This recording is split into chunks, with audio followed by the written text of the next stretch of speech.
Hey there, mga my love Sagittarius. Thank you so much for always staying here with me in this channel, babe. So before we start your August 2024 reading, batiin ko muna kayong lahat ng hi sa mga newbies or mga new subscribers.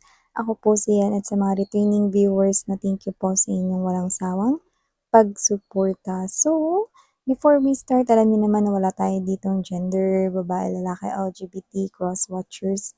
You can flip roles if you want, and at the end of the day, you always have your free will na free mo rin namang gamitin. So, yun nga mga babes, no? Just take only what resonates at kung hindi niyo pa po knows, meron pa po tayong isang channel. The link is down below sa ating description box. So let's go ahead and check these messages here for Ya Sagittarius. Spirit and Angel Guides, Archangel Michael, thank you so much. What do we have here for me, Sagittarian people? Can you please show me? What do we have here for Sagittarius? For August 2024, please. Archangel Michael, thank you so much. Together with the angels and guides. At sa mga ancestors ni Saji. So let's see what do we have here for you guys. Sagittarius. Okay. Messages for Sagittarius, August 2024. August 2024 for Sagittarius, please.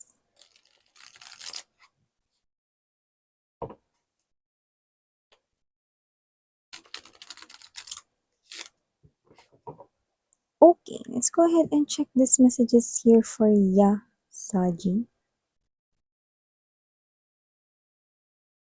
Let me do the honor na ilatag mo nito sa ating table. Wow, Two of Mugs energy or the Two of Cups sa classic tarot. Also have here the Justice,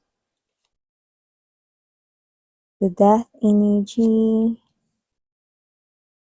the Ten of Brushes or the Ten of Wands energy, followed by the Seven of Wands or the Seven of Brushes energy, the Lovers, Ten of Mugs or the Ten of Cups energy, Seven of Coins energy, Seven of Pence energy or the Seven of Swords. And right at the bottom of the deck, you have here the Four of Pence, Four of Swords energy.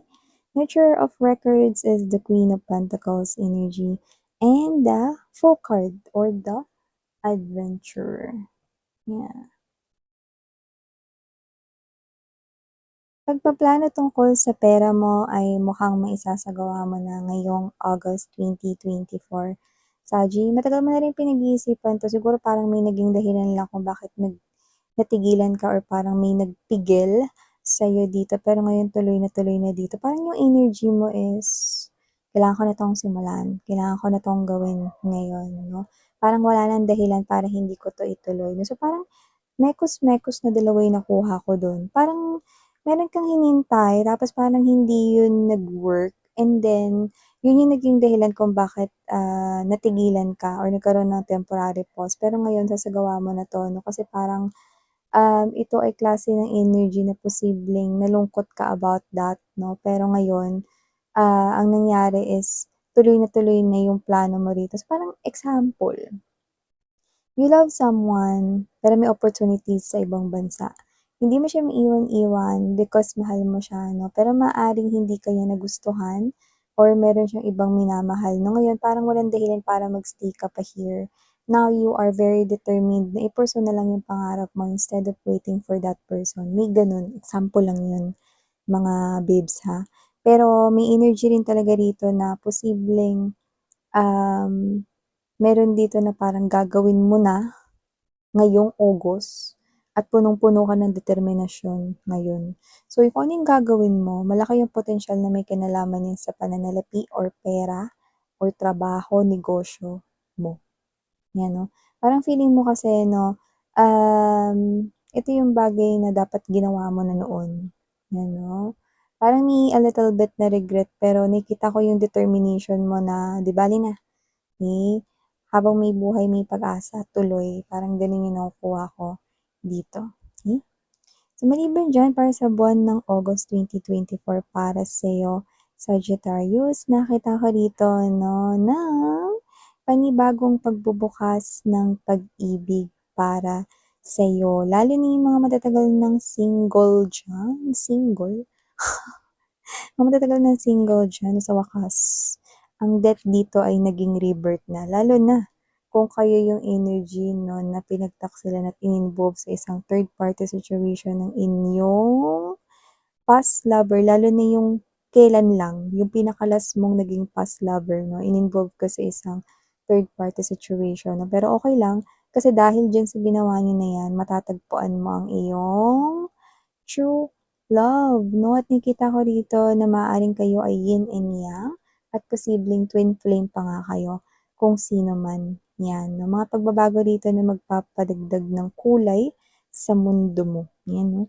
So nakita ko rito no, na kung ano man yung nangyari na hindi maganda, especially dun sa mga previous ninyo, lalo na yung pinakahuli na naging kayo relationship ninyo, tapos in-involve pa sa third party na tao din, no? Na nakita ko rito na yun ay parang, um, kumbaga itong mangyayari sa inyo ay parang reward ito dahil nalampasan mo yun, no? Or dahil ginawa sa iyo yung bagay na yun, ito ngayon yung sukli, no? Ang ganda.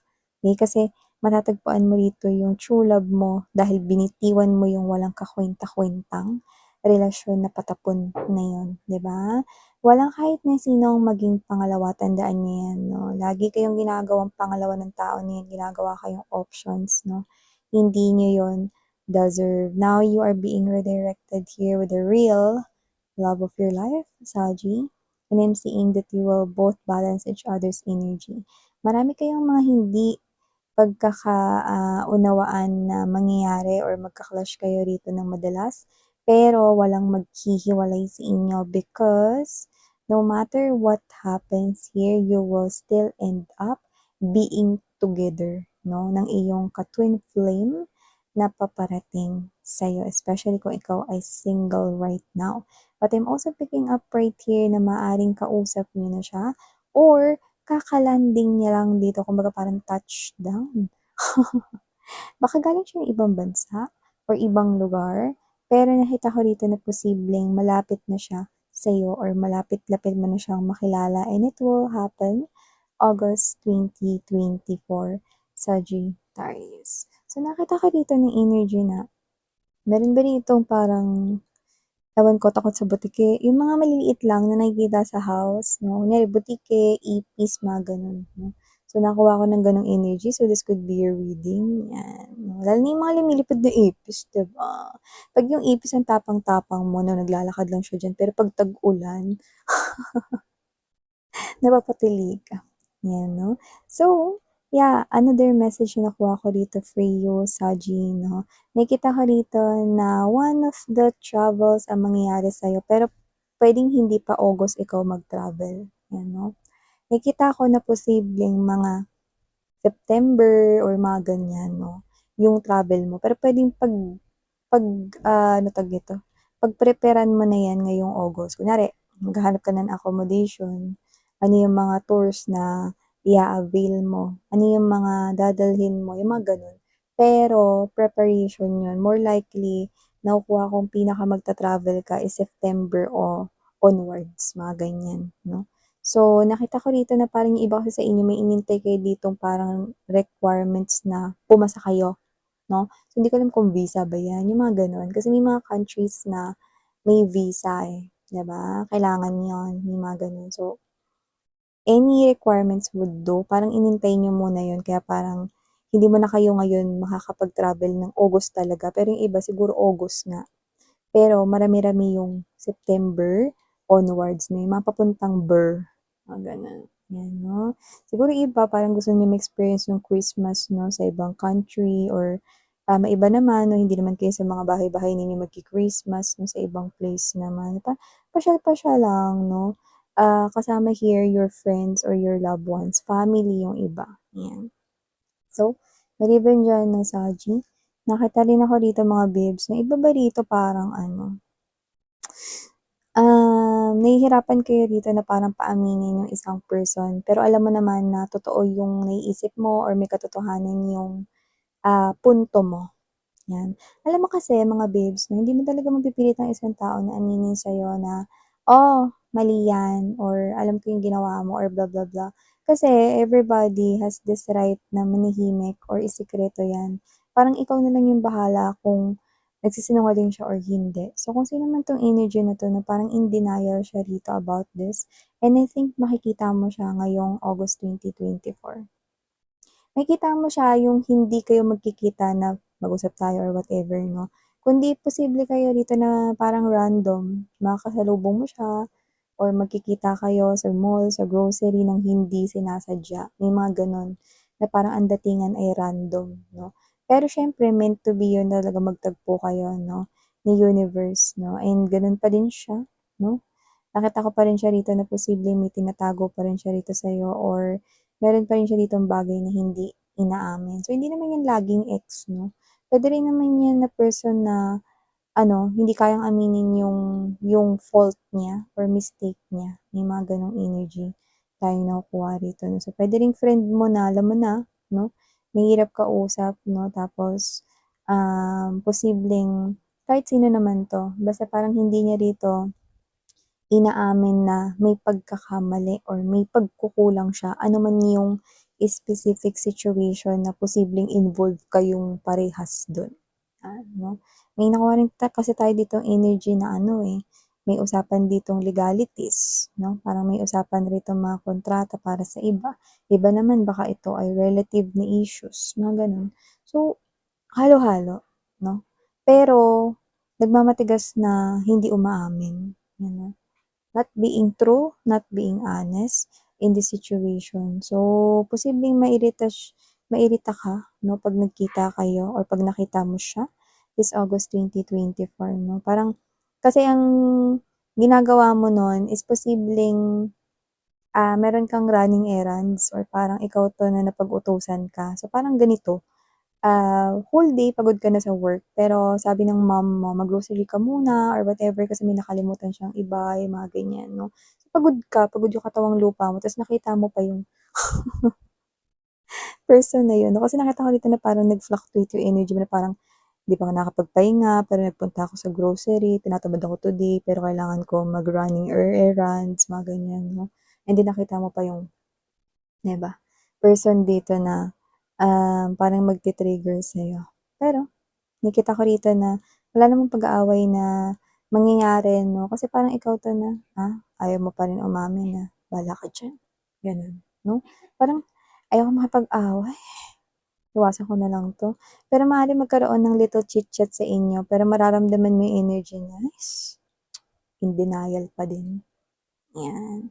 So maliban diyan, Saji, yeah, dun mo talaga siya sa oras na yun makikita, yung oras na pagod ka. 'Yan, 'no.